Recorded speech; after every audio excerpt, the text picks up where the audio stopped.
The Italian Wine Podcast is the community-driven platform for Italian wine geeks around the world. Support the show by donating at ItalianWinepodcast.com. Donate €5 or more and we'll send you a copy of our latest book, My Italian Grape Geek Journal, absolutely free. To get your free copy of My Italian Grape Geek Journal, click Support Us at ItalianWinepodcast.com or wherever you get your pods.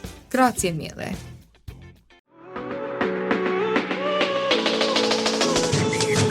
Welcome to the Italian Wine Podcast. This is the next generation with me, your host, McKenna Cassidy. For the next 30 minutes, I invite you to explore with me what young adults are up to in the Italian wine scene. Today, let's feast on our discussion of Italian wine, travel, food, and culture. Thank you for being here. Grab a glass with us. Chin chin. Ciao tutti, I am McKenna. I'm here with Xiaowen Du. We're here talking about Avignonesi Winery. And it's such a treat to be with you, Xiaowen. Welcome. Thank you. It's such an honor to be here. Thank you so much. I'm so excited for our conversation. We're going to talk about Avignonesi, the winery, and we'll talk about under 30s, like what's going on in wine and food culture, travel, different marketplaces. So would you just briefly introduce Avignonesi Winery to us and explain your role there? So, Avignonesi is a winery, let's say, it's regenerated itself in 2009 when our new owner, Virginie Saverys, she bought the winery in 2009. So from that point onwards, she did a lot of, let's say, radical changes for the winery. So she changed the winery entirely organic, then biodynamic. So now we are organic and biodynamic certified for the entire operation. We are in Montepulciano in Tuscany. So it's a very beautiful area to be in. So we make like Vino Nobile, we have super Tuscans, but we also have like our very delicious Vincento making there. So my name is Xiaowen. You can call me Xiao. It's simply in Italian, ciao is such a magical word. So ciao is like hi and it's also goodbye. So I say, okay, just call my name Xiao. So like Xiao is like very easy to remember. So my job title at Avignonesi is I'm the marketing manager and assistant winemaker at the winery. Oh, that's wonderful. And what was your journey like kind of getting to this role? How did you get there? So I came to Italy in 2016. So firstly through a program called Vini for Your Master. The first year is in France, and second year we had to choose another European country. I chose Italy. I chose Verona. That's how I came to Verona in 2016. So after graduation in 2017, I started to work with Stevie at Vinitaly International. So I worked there for almost 4 years before moving on to Avignonesi. Oh, that's great. Were you part of winemaking anywhere else before you started at Avignonesi? Academically, I trained as a winemaker. So back in school, 2014, so I did a harvest in Bordeaux, and 2016 I did a harvest in California, in Sonoma Coast. So that's kind of my winemaking kind of experience. Oh, that's wonderful. Do you have a favorite grape to vinify?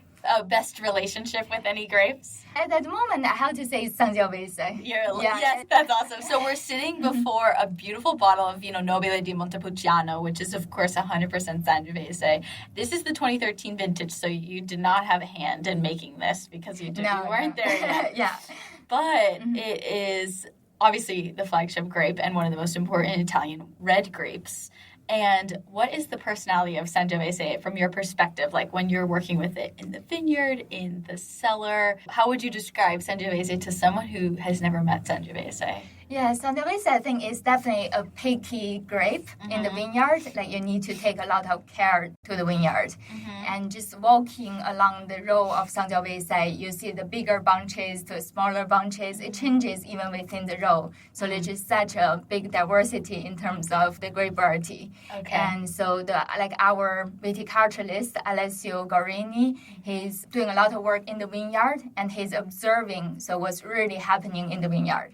So it's a grape needs a lot of attention, a lot of care. It's definitely a quite demanding grape, I have to say. Yes, a little bit sensitive. But it knows how great it is, so it gets to act this way. We'll still work with it. So in the cellar, actually it's very delicate grape. That's why Avignonesi, since I said from 2016, is moving away from barrique kind of fermentation. So we use a big cask for our Sangiovese because the flavor of Sangiovese is so delicate. So we don't want too much oak to cover up like the real beauty and delicate aromas of Sangiovese. Okay, so you'll use large 600-liter casks instead of small 250s. Yeah, we use like tonneau, but sometimes it's mainly old tonneau, so we don't want to add too much oaky aroma to the wines. Sure. And the majority vessel we use this old traditional cask. Wow. Yeah. And some of your casks, obviously, are you using to the point where they're fully neutral? Yeah. So they've been used over and over. But it lets the fruit, like, flesh out a little bit and wake up when it's in that. Like, so it still has an impact on the wine. Yeah, exactly. That's awesome. So I was reading so much about your winery. It's, like, really just cool to learn about. But the Pied de Cuve, could you explain that? And you do that with all the grapes that you vinify or only some? No, all the grapes. Okay. Yeah. So basically, like about 1 week or 2 weeks before the harvest, like our winemakers or the vineyard team, they will bring in the new fruits and just like a bunch of the new fruit and start to ferment. By itself. So this stage is basically spontaneous fermentation with the yeast. So we will like observe very carefully under the microscope to see what's happening with the yeast. Is it healthy? Is it enough to kick off and start and finish the fermentation? So there's a lot of observation under the microscope to make sure like we can have the most healthy bunch of yeast. And it's different batches as well. So it's not just one, then we inoculate all the tanks. So based on the grapes, we harvest white grapes for the white Pied de Cuve, and we harvest also for Sangiovese the Pied de Cuve. So many different batches to make sure we have the fresh yeast. So it's a lot of observation as well in this stage to make sure like we have like the healthy yeast for the vintage. Okay. Are you enjoying this podcast? Don't forget to visit our YouTube channel, Mama Jumbo Shrimp, for fascinating videos covering Stevie Kim and her travels across Italy and beyond, meeting winemakers, eating local food, and taking in the scenery. Now back to the show. What might prohibit a winery from doing Pied de Cuve? Because not many other wineries openly advertise, like, here's how we start our fermentation. I don't feel like it's that unique, but not many people are sharing that they're doing that. So is it because it requires so much surveillance and analysis that many people will just either they don't do the Pied de Cuve, they just inoculate like regularly in the big tank with all the grapes, like they're not using a test run. So anyway, like why might someone use Pied de Cuve versus not? So it's definitely a choice, the style of the winery. Some like bigger winery, like Avignonesi, we consider ourselves as medium to large wineries. We have 170 hectares. So it's relatively large in terms of the production. So in this scale, like to actually doing the Pied de Cuve is a lot of work for our enologists. It feels like it, it's a massive amount of different work. batches and like Wow. That's and awesome. so many observations with the numbers, and they need to calculate the different type of yeast inside of the microscope. Then they have the number then to really understand what's going on with the yeast. So it's a lot of work, but I like the explanation done by our viticulturalist, Alessio Gorini. He explained to us, so basically this way, by a lot of observation, we build a relationship with our products. I was just thinking of that word, relationship. Like you have a tighter connection. Wow. Yeah, a lot of attention, and you observe then that connection you have with the products, then you can make the best you can, basically. It makes so much sense now. I understand. Oh, fabulous. And so the Pied de Cuve is similar to a sourdough starter, as they say, but for someone who wants to understand more. And then talk to me about the different expressions of wine that Avignonesi produces. The Vino Nobile is their flagship, of course, but then there's a 50-50 wine and multiple others. Would you describe briefly those? Yeah, of course. Now we have this Nobile here is definitely our flagship wines. And this year also in particular, we have this new launch of this 10-year late release. So you can see the vintage 2013. So we harvested the grapes in 2013. So the first batch of launch we already done in the past in 2016. So this is 10-year late release. So it's the same like 1-to-1. This is the 10-year anniversary of 1-to-1. So it's perfect. So it's a very special year for us. Celebrate with Avignonesi.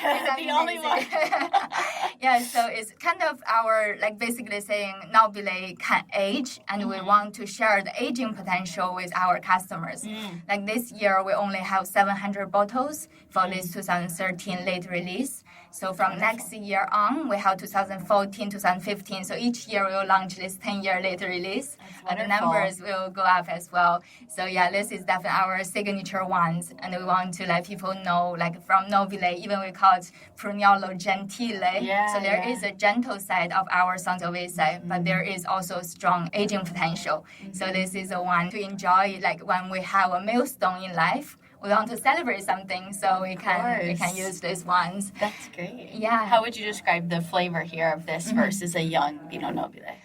There is more like tertiary flavors coming out. It still has like typical kind of sour cherry kind of notes, but in this stage it's more like a jammy kind of sour cherry, like the Amarena cherry sauce. So yeah, it's a bit more intense, and there are other flavors as well, like cider notes with the aging potential. Is definitely more integrated with everything, and it has a good structure as well. So it still like has time to age. Like if you want to age, there's still potential there, but it's perfect moment to enjoy. Like it has all these nice tertiary flavors, and at the same time, it has like this freshness inside of the one. It's very, very interesting. A youthful heart in and amongst. That's beautiful. Yeah, absolutely. Yeah. And for those who can't see this gorgeous label before us, it's a black label with almost graffiti, like spray paint bursts on the background, and a hand-drawn like glass of wine and I heart written next to the Vino Nobile. So it's a very youthful, modern, and inviting. It kind of leads into my next question. I know, Xiao, earlier we were talking about in order to move forward in life and in the wine industry, you have to understand a little bit of tradition so that you know the direction you're going away from and something you're going to, and sometimes traditions involved in where you're going to. But what do you think it might take for new friends of wine to fall in love with a wine as gorgeous as this? Not only is it inviting to look at, but as we think about the wine industry as a whole and the next generation, you know, where are we going based on the tradition that this wine embodies, but how are new friends of wine gonna encounter this? Like this label actually really a good example of how we're inviting like a younger generation to try our traditional Nobile. Because from the label you can still see the very traditional label at the background. Then like all this fancy decoration is very inviting. It's for people to celebrate like their special moment in life. And also for young people, I think this quite inviting as well. There are celebrations, there are fireworks, and there are very small details to show this is a good moment to share with your friend. Like bubbles and pop, like firecrackers. That's awesome. Yeah, okay. It's a beautiful way for them to start. Actually, in our winery, we have another project, ones with amphora. And this is another very beautiful label, and the name of the wine is Dadi. Dadi actually is Chinese. It means Mother Earth, because amphora is coming from the earth. One of the amphoras, like we have two batches of amphoras. One is from a local producer, and the other one is actually we took the soil from our vineyard and make those amphoras. And to use that to ferment the adjuvants. Amazing. Yeah. Okay, wait, that's bringing terroir to the whole next level. Definitely very interesting projects. For those who might be learning about wine and not familiar with amphora are very large ceramic holders for wine, many. How many liters? Like 300, 400? Yeah, like 300 liters. Yeah, I think something around so that. very large, like bigger than a smaller barrel, and not made of wood, made of like a concrete kind of form of terracotta made from the earth. So that's what Xiao's speaking about here. Wow. When was that created, like the first time that they made it from the soil? First vintage was 2018. Okay. Yeah. Ooh, so a little bit. We haven't tried the wines yet from that, have we? No, we already. We are. Yeah, okay. The first vintage released in 2018. Gotcha. Yeah. So okay, great. most recently, we also released white one because we had Dadi Rosso since 2018. Nice. But the Dadi Bianco, the white one, started from 2021. So we have like this project basically are going back to the indigenous grapes of Tuscany. Right. Like for example, inside of the white one, we have a grape called Opicchio. And this grape is basically our viticulturalist has to go to the old abandoned vineyard to get the cuttings for this grape. Right. Yeah, then grafted on our rootstock already established. Wow. So in Italy, I think at the moment we only have 6 hectares of our PQ. Avignonesi have 50% of it. We have 3 hectares of our PQ. So it's a grape with quite a low yield, with big seeds and very small berries. So it's not very productive. So that's why in the past, when the quantity is a focus, it's kind of abandoned in the past. But now it's back to actually new trend because this grape has the trait of it can maintain the acidity very well when the grape reach full maturity. Okay. So in the time of climate change, that's a more valuable trait at the moment. Isn't that fascinating to adapt to the present and the future? We go back to the abandoned past and grab the vine that's still giving life and still able to grow and plant it now. It perfectly suits our time, even though it was forgotten in a sense. How special. It's like it was waiting for us to find it. Yeah, that's great. True. Yeah, the core value of Avignonesi is to be a good ancestor. Because our owner has the vision of passing down the vineyard and the winery to her son and the grandchildren. This is a long-term project. And also for younger generation, I think it's more relevant to them, whether the winery is doing good things for the planet, whether the earth will be still very good for our ones in the future. So to have this long-term vision, we go back to the indigenous grape, because that's if you see it from a long distance, if maybe in 100 years, that's definitely very valuable access for future generations. Right. Yeah, so that's very inspirational. Oh, it's wonderful. I'm making a choice now. Is this a good choice for my children and my grandchildren? And yes, the 20s and 30-year-olds these days we're invested in that because we see it firsthand, climate change and things like that. We want to be aware and make informed choices. And it sounds like so Avignonesi is also trying to build this inclusive and equitable economy in a way that, like you said, around the theme of regeneration, which is something you've exhibited with the PQ grape as well, very plainly. So is that tying into the B Corp movement? Could you explain what that means for people not familiar? Yeah, for sure. Okay. So B Corp, we just got certified B Corp last year in August. Oh, great. So, Congratulations. Thank you. It's wonderful. Yeah, it's a recognition what we're doing in the vineyard. Okay. So we became a benefit company back in 2021. Okay.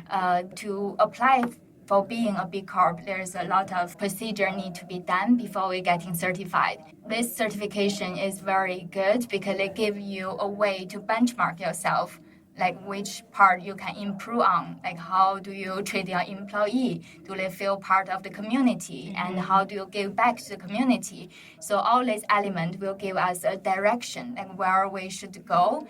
So we set goals each year, say, okay, so this year we want to achieve even further on that. For example, for the community, we have this English lessons for the children of our employee, but also children in the local community.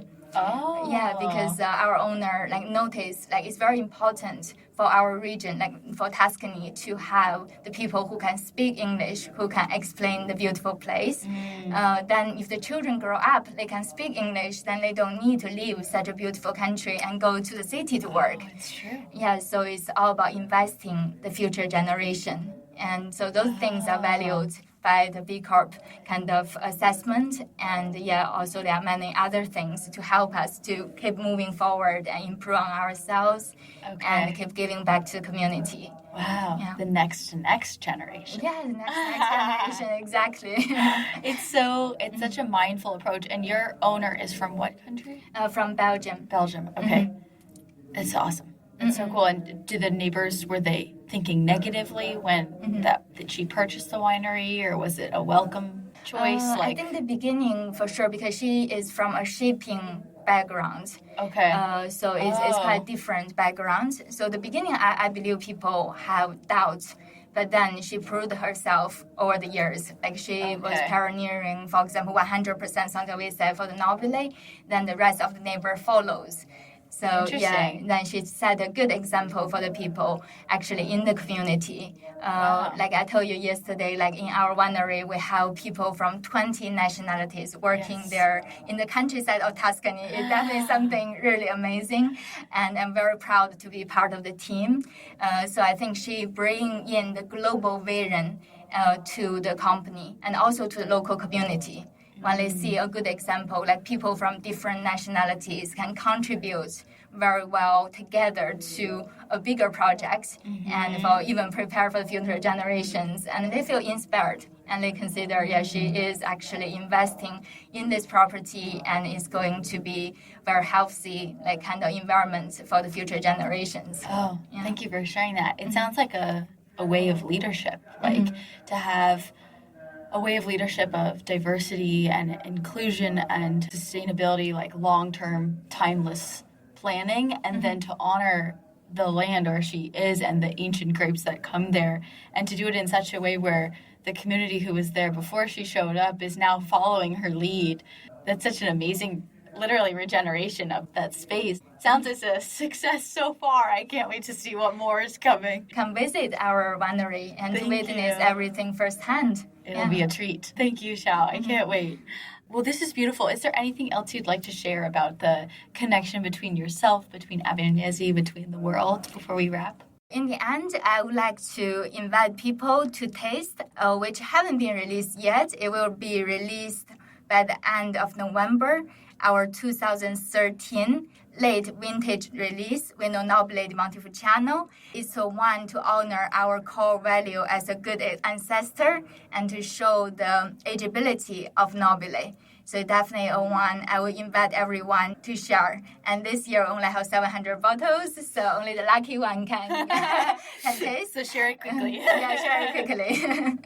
Thank you. That is such a treat learning from you today. I feel inspired and excited. So I think that's hopefully the goal. So chin chin and to more Vino Nobile for us. Thank you. Thank you so much for having me.